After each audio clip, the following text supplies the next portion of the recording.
You know, usually when we talk about a massive architectural project like building a bank vault or a secure underground government facility, there is this baseline expectation of absolute rigorous control. Oh, absolutely.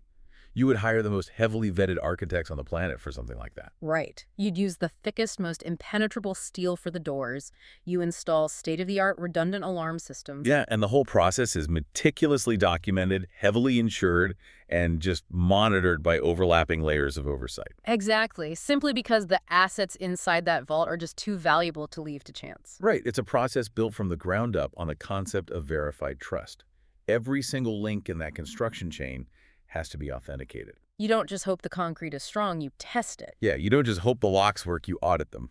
But I mean, imagine if, after spending millions of dollars on all that steel and concrete, the really powerful people in charge of building this impenetrable fortress just decided to cut corners at the very last second. Which would be catastrophic. Totally. Imagine if, instead of hiring a master locksmith, they literally walked down into a digital dark alley, found a guy whose face they couldn't even see, handed him a massive wad of untraceable cash, and just said, hey, can you build the locks for our national vault?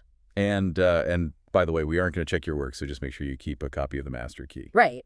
I mean, phrased as physical architecture, it sounds completely insane. It does. No government in its right mind would build a physical fortress that way because the vulnerability is just blindingly obvious. It sounds insane, but in the world of modern digital statecraft, this is literal reality. Like, this isn't a metaphor. No, it's not. It's happening right now. We actually have our hands on a leaked audio transcript from the Latin American hacker underground.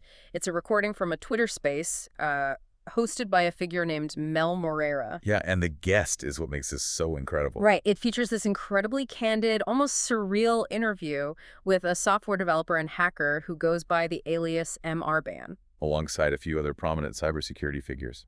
And listening to this audio, you are hearing the exact scenario we just described playing out in real time. We are looking at a landscape of digital security that is just terrifyingly murky. Where governments are essentially outsourcing their darkest digital needs to anonymous actors. Yeah, and the concept of control just completely evaporates. You know, the atmosphere of this recording is what strikes you first. It's palpable. Oh, for sure. You can hear the sheer tension in their voices. MRBAN sounds exhausted. I mean, at one point he actually mentions being physically ill. Yeah, but despite the obvious danger, he is just determined to get this story on the public record. And he isn't alone either. The space features other well-known figures in the cybersecurity and hacker underground. You know, people associated with groups like Kronos Team and the Mexican hacker mafia, right alongside independent journalists. It's this really rare convergence of people who typically operate entirely in the shadows, suddenly speaking out in the open because a deal went spectacularly wrong. A very lucrative deal. So, today's mission for this deep dive is to create a chronological breakdown of this shadowy cyber-espionage deal gone wrong. We're going to map out the key players, analyze the documented connections between these political figures and the software developers, and summarize the really explosive whistleblowing claims regarding illegal surveillance and organized crime. But before we get into the weeds, we need to lay down some ground rules for you listening. Right, very important. Because the source material contains incredibly severe allegations against real-world political figures spanning both the left and right in Mexico and the Dominican Republic, we have to explicitly state that we are impartially reporting the claims exactly as they are made in the source material. We are not endorsing these viewpoints. Exactly. We are not taking sides, and we aren't verifying the legal guilt of anyone mentioned. We are simply unpacking the raw intelligence provided in this hacker's testimony. Okay, let's unpack this because we really need to establish the cast of characters here and figure out how a state-level espionage deal is brokered in the shadows. Understanding the mechanics definitely requires us to first understand the mindset of the architect, MRBAN. Right, because we all have this, like, Hollywood idea of hackers. Yeah, the popular imagination is very romanticized. Movies portray them as either hacktivists, like digital Robin Hoods fighting oppressive systems, or, you know, patriotic cyber warriors defending their nation's mainframes. But MRBAN completely strips away all of that romanticism in the very first few minutes of his testimony. He does. He explicitly states he is not a savior. He is not an activist. He literally says his work is dictated entirely by who pays him. He is a mercenary. A pure mercenary developer. He says he does it for the money. And he's not working alone in a basement, right? No, not at all. He runs a team of 7 people with 3 main leaders. There's himself, someone named Sebastian, and someone named Domingo. And they run a company, ICOP Security. Right, and they operate in a very specific, very lucrative gray area. I mean, they build legitimate security tools and penetration testing software, sure. But they also build the dark stuff. Exactly. Custom, off-the-books, weaponized software for clients who want to operate entirely in the shadows. He even openly admits they have worked with individuals connected to the drug trade. Which is wild, and it makes his whistleblowing so fascinating to me. Like, he isn't speaking out because of a deeply held political ideology or some sudden crisis of conscience about building spyware. No, he's speaking out because a business contract was breached. He's basically saying, I am a criminal contractor, but I expect you to honor the criminal contract. It's a bizarre manifestation of honor among thieves. When a mercenary's ledger is balanced, their silence is guaranteed. But when the ledger is unbalanced... Their loyalty vanishes instantly. Wow. So how does a massive political team even reach a developer like MRBAN in the first place? I mean, you don't just Google hire a state-level hacker. Oh, you definitely don't. You need a firewall. Yeah. You need someone who moves smoothly between the legitimate world of politics and the underworld of digital mercenaries. We need an intermediary, a proxy. Exactly. And in this audio, that proxy is identified as a man named Bray Vargas. Bray Vargas, also known as El Chivo, right? The goat. Right. And he's identified in the sources as a deputy, an actual sitting politician from the Dominican Republic. So when a powerful political entity wants to commission illegal surveillance tools, they cannot risk a direct paper trail. Or a direct line of communication to the developers, yeah. Vargas acts as that essential layer of plausible deniability. The sources describe him almost like a double agent. He is. He's a Caribbean politician, but MRBAN notes that Vargas was already known to his father, who also has political ties in the Dagar. That feels like a crucial detail. It is, because it highlights how deeply intertwined the official political class and the shadow economy truly are down there. Yeah. The politicians don't just tolerate the underworld. They socialize with it. They utilize it. Exactly. Vargas protects the ultimate client from ever having to get their hands dirty by speaking directly to the hackers. And according to MRBAN's explicit claims, that ultimate client, the target commissioning this bespoke espionage software, is the political team of Claudia Sheinbaum in Mexico. Now, it's important to note that MRBAN is very careful to clarify the chain of command here. He says he never spoke to Sheinbaum directly. Right. Every single communication, every negotiation, every technical demand went straight through Bray Vargas. Vargas was the one passing the messages and setting the terms on behalf of the Mexican political apparatus. What's fascinating here is how standard this is. Well, this reliance on third-party cutouts is a foundational tactic in modern intelligence, both official and illicit. I mean, think about it. If an official Mexican intelligence agency or military branch develops a surveillance tool in-house, and they get caught using it to spy on domestic journalists. The political fallout is catastrophic. Exactly. There are congressional hearings, international sanctions, massive public outcry. But if a political faction uses an intermediary in the Dominican Republic to hire an anonymous 7-person dev team to build an untraceable tool, the government can claim absolute ignorance if it's discovered. It is the deliberate outsourcing of political risk. So Vargas approaches MRBAN's team. He specifically speaks with Domingo first, right? Yeah, this all goes down about a month and a half prior to this leaked audio recording. And the pitch is clear. They need a custom-built, state-level espionage software suite intended specifically for use by this political faction in Mexico. And the financial breakdown of this deal is where the logic of these powerful politicians completely falls apart. Okay, let's look at the numbers. The agreed-upon total price for this custom surveillance weapon is just $150,000. Which is, I mean, to a regular person, that's a lot of money. But to a national political machine, that is a rounding error. It's nothing. It really is. But they aren't writing a check from the Mexican treasury. Obviously not. To maintain absolute secrecy and wash the corrupt funds, the payment is structured entirely in cryptocurrency. Right. And the terms are straightforward. $50,000 is required upfront to begin the coding and development. And the remaining $100,000 is due upon completion, delivery, and successful deployment of the working software. The use of cryptocurrency here is just standard operating procedure for this tier of the gray market. Because it lets them move the money across borders fast, right? Yeah, rapid transfer of large sums without triggering any of the anti-money laundering protocols of traditional banking systems. You tumble the crypto through a few mixers, and the origin of the funds becomes incredibly difficult, if not impossible, to trace back to a specific political campaign. But this brings me back to the central vulnerability of this entire operation. If you are a powerful political entity, and you're hiring literal criminals to build your most sensitive, highly illegal security apparatus, aren't you entirely at their mercy from day one? Oh, completely. I mean, you are trusting people whose entire profession, whose literal daily job is breaking systems, exploiting vulnerabilities, and bypassing security. It is a massive, gaping strategic blind spot. By utilizing this shadowy supply chain, these political actors are sacrificing ultimate control for the illusion of secrecy. They just assume the money will keep them quiet. They operate on the arrogant assumption that the money they throw down the chain will buy absolute loyalty, or at the very least, terrified silence. They view the hackers not as architects of their security, but as like disposable digital janitors. Which is a wildly dangerous underestimation. So the deal is struck. 150K total, 50K up front. The initial cryptocurrency transfer clears.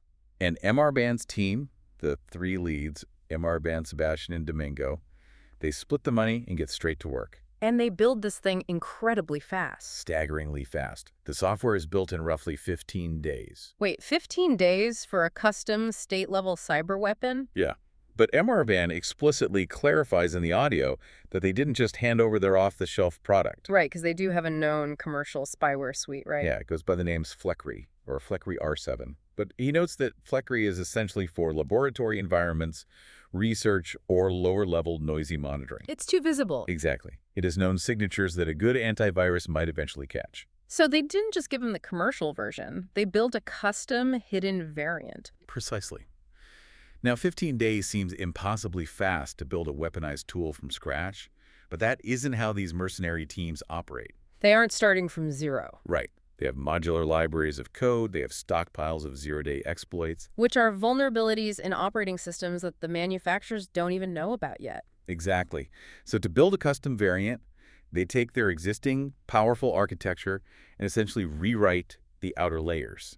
They change the disguise? Yeah, they change the digital signatures, they alter the command and control communication protocols, and they tailor the deployment mechanisms specifically for the targets the Mexican client wants to hit. They created a bespoke weapon designed to evade the specific security environments of their targets. So they finish the build, they set up the remote servers. They run the tests, prove that the software works exactly as requested, and hand over the keys to the Mexican political team via their proxy, Brave Argus. The product is delivered.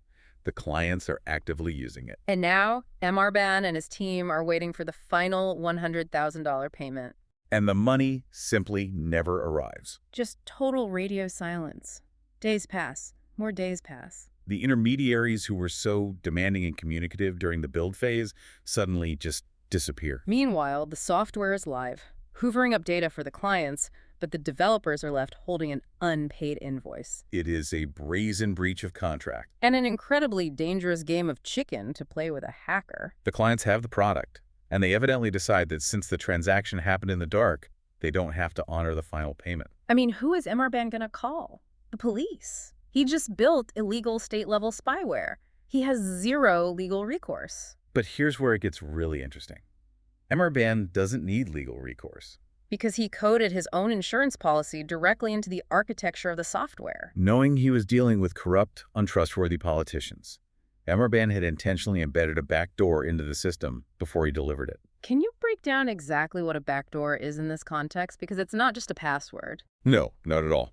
A backdoor is a deeply embedded, obfuscated method of bypassing the normal authentication protocols of the software. It's like a secret entrance. Exactly. It's a secret entrance that the creator leaves for themselves, allowing them remote, administrative access to the software, the servers it runs on, and all the data it processes. And this access is completely invisible to the end user, which in this case is the Mexican political operators. Right. MRBAN essentially built them their impenetrable bank vault, but secretly kept a master key that the clients didn't even know existed. This brings up a massive logical inconsistency that I just cannot wrap my head around. What's that? Why would a massive political machine with essentially limitless resources, default on a $100,000 bill. It doesn't make any sense on the surface. We are talking about the budget of a local car wash. Why risk angering a highly skilled hacker who literally holds the keys to your entire digital espionage operation over such a paltry sum? Especially when you're doing something this highly illegal. Right. You pay the guy double just to ensure he forgets your name. The participants in the leaked Twitter space arrive at the exact same question. The sheer stupidity of it defies standard political logic. But the host of the space, Mel Morera, proposes a theory to reconcile this. A brilliant theory, which we can call the Fiverr hypothesis.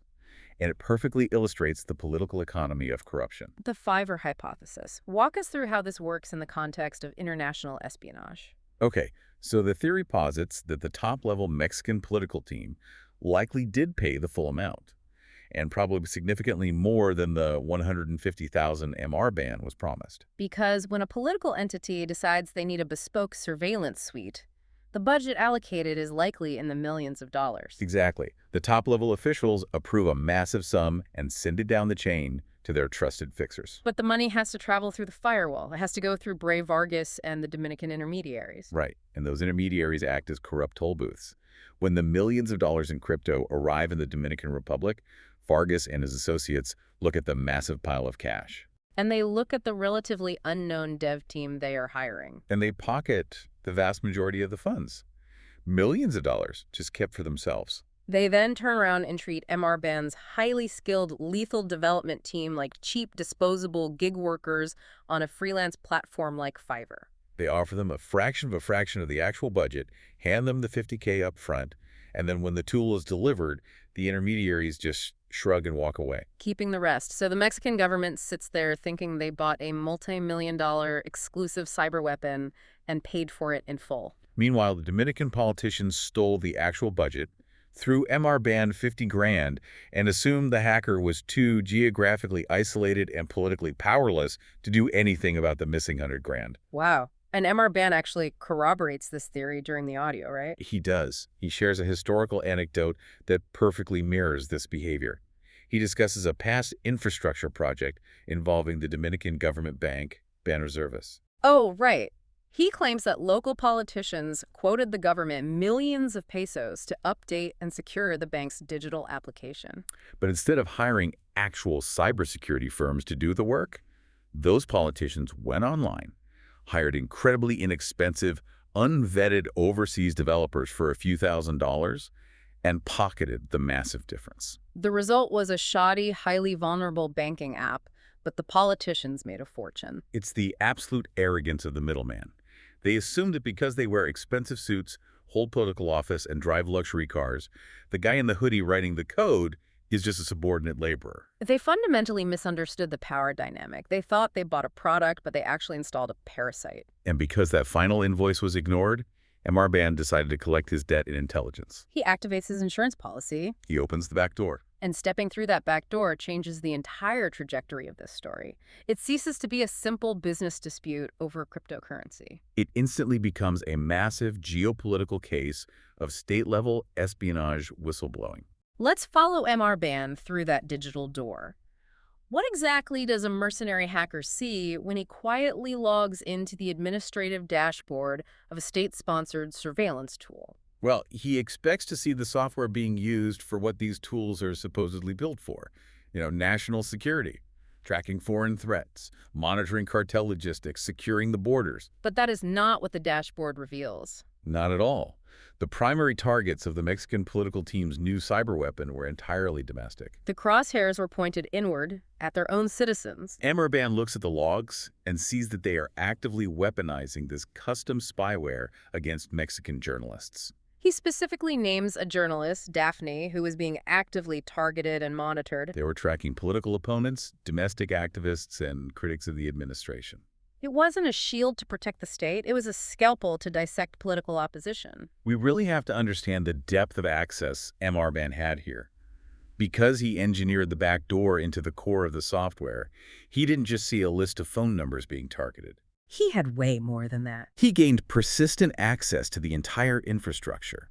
His team successfully infiltrated the infected machines used by the government operators themselves. He claims they even managed to pivot and gain access to portions of the internal government network in Mexico. He had a god's eye view of a shadow surveillance state in motion. And when the other hackers in the audio ask him about the geographic scope, like wondering if this tool was being used to spy on political figures in Central America or the U.S., MRBAN checks his logs and says no. At that specific point in time, the software was entirely geofenced. it had not yet been deployed internationally outside of Mexico. It was just a laser-focused domestic suppression engine. If we connect this to the bigger picture, this specific revelation triggers a deep, highly technical conversation among the other hackers in the Twitter space. The guys from Kronos team and the Mexican hacker mafia. Yeah, they immediately connect MRBAN's findings to a broader, terrifying trend currently sweeping across Latin America, specifically Mexico's digital transformation initiatives. Right, they start discussing the biometric CRP. For those who don't know, the CRP is a unique identity code for Mexican citizens. And the government has been making a massive push to tie this number to physical biometric data. Fingerprints, iris scans, facial recognition. The hackers discuss how the state is attempting to force massive telecommunications companies, like Telcel, to register and verify the biometric data of every single citizen who purchases a cell phone or a SIM card. The government frames this as a modernization effort, right? A way to prevent fraud and secure the digital economy. But these hacktivist groups, who are often dismissed as mere cybercriminals, they view this mandatory data collection as the foundation of a totalitarian surveillance grid. They mentioned that they had previously hacked and exposed massive vulnerabilities in these government biometric databases and telecom networks. And they didn't do it to steal money. They did it to publicly demonstrate how fragile and inherently dangerous these state-run data silos are. They were trying to prove that the government is just incapable of securing the sensitive data it is forcing its citizens to hand over. And MRBAN's discovery through the back door perfectly validates their worst fears.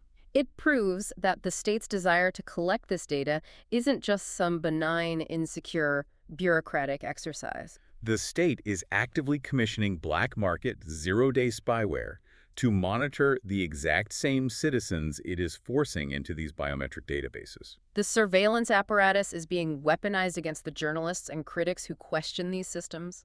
All while the tools themselves are outsourced to completely unvetted, insecure third-party mercenaries. It is a profound structural betrayal of the public trust.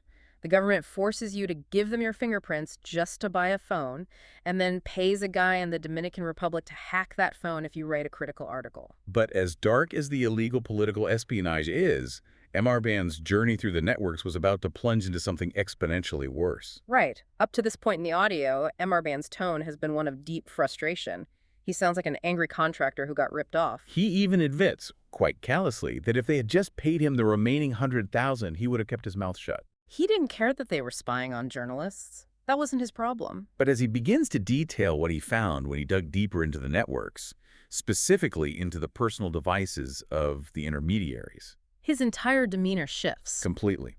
Because he didn't just stay on the Mexican government servers. Using his access, MRBAN began moving laterally through the network. If the Mexican operators were communicating with Brave Vargas, MRBAN could trace those connections back. He compromised Vargas's personal devices. And what he found on the proxy's personal logs pushed him completely past his breaking point. It superseded his mercenary code of silence. He sounds genuinely disgusted, stating he had to expose this network regardless of the money or the extreme danger to his own life. The first layer of criminality he uncovers on Vargas's devices involves deep, systemic ties to organized crime. The sources allege that Brave Vargas, the sitting Dominican politician, is deeply involved in international drug trafficking. MRBAN describes finding evidence that Vargas acts as a crucial logistical node, sharing highly sensitive information across borders to facilitate cartel movements. But the cartel logistics weren't what broke MRBAN. No. The darkest, most horrifying claims in our source material center around a massive, transnational human trafficking and pedophilia ring. And we want to be clear as we navigate this, we're going to discuss the mechanics of what he found respectfully. but the allegations are incredibly severe. MRBAN claims to have uncovered undeniable digitized evidence, audio recordings, explicit videos, photographs, and encrypted logistical communications, all detailing a network that systematically exploits minors. He specifically notes the victims are children trafficked from Venezuela, Colombia, and Mexico. He isn't just speaking in vague rumors either. He describes a highly organized logistical operation, and he names specific entities. He points to an organization called the Monty Foundation. According to his claims, this is a nonprofit, church-affiliated organization based in Santo Domingo that operates as a sophisticated front. The allegation is that this foundation provides the network with access to vulnerable children under the guise of charity, who are then transported to remote camps where they're subjected to horrific abuse and exploitation. He describes the psychological toll on these children, noting from the communications he intercepted that they come back from these camps, quote, changed, completely traumatized.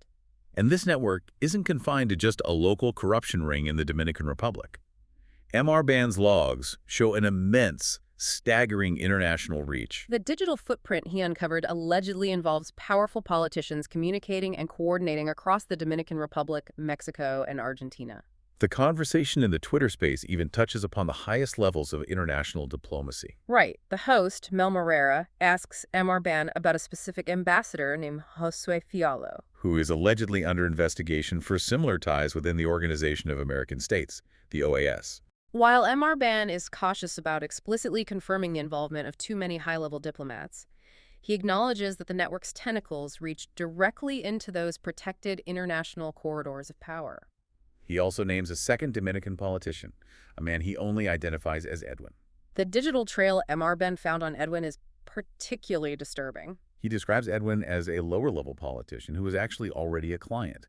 Edwin had previously purchased cheaper $2,000 to $3,000 spyware from MRBAN to monitor local political rivals.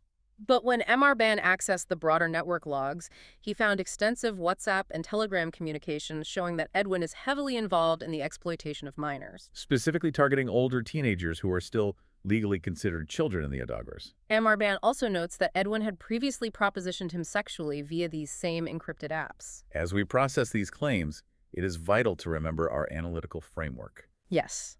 We are unpacking the testimony of a self-admitted cyber mercenary who is leveling accusations of the most severe, abhorrent crimes imaginable against sitting politicians, international diplomats, and religious foundations. We are conveying this intelligence exactly as it is presented in the leaked source material to understand the narrative MRBAN is constructing and the massive geopolitical fallout it threatens.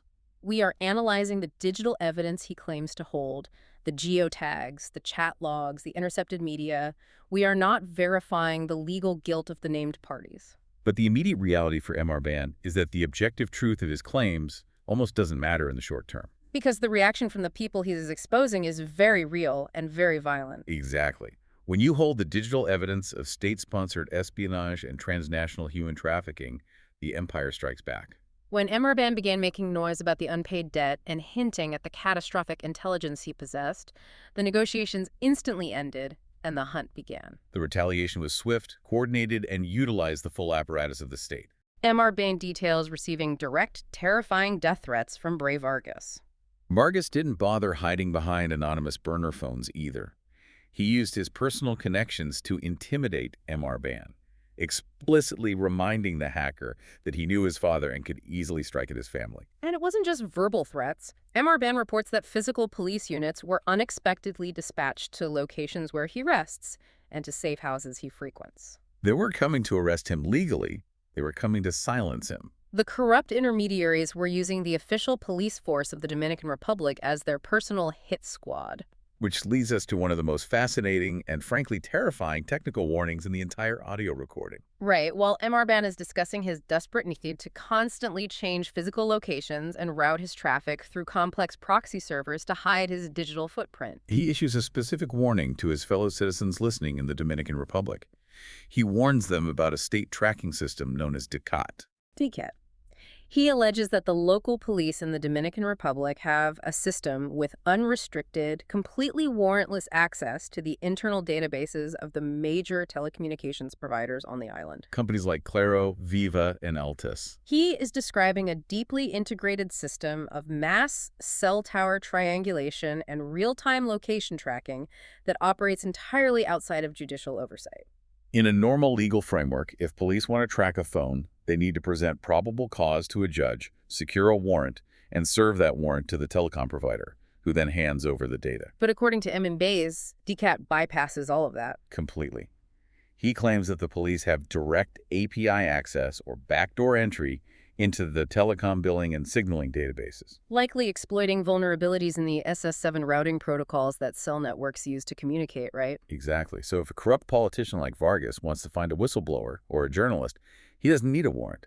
He just tells the police the phone number, they plug it into the DECAT system, and it pings the telecom towers, pinpointing the target's physical location almost instantly. It is the terrifying reality of a fully integrated surveillance state where the private telecom companies are entirely subservient to police demands, legally or illegally. It is the ultimate digital dragnet. You can't hide if your phone is constantly broadcasting your coordinates to the people trying to kill you. So MRBAN is actively on the run in his own country, dodging corrupt police units and cartel-linked politicians who can track his every move. But throughout the audio, he maintains this chilling composure, because he knows he holds the ultimate leverage. He is actively compiling his dead man's switch.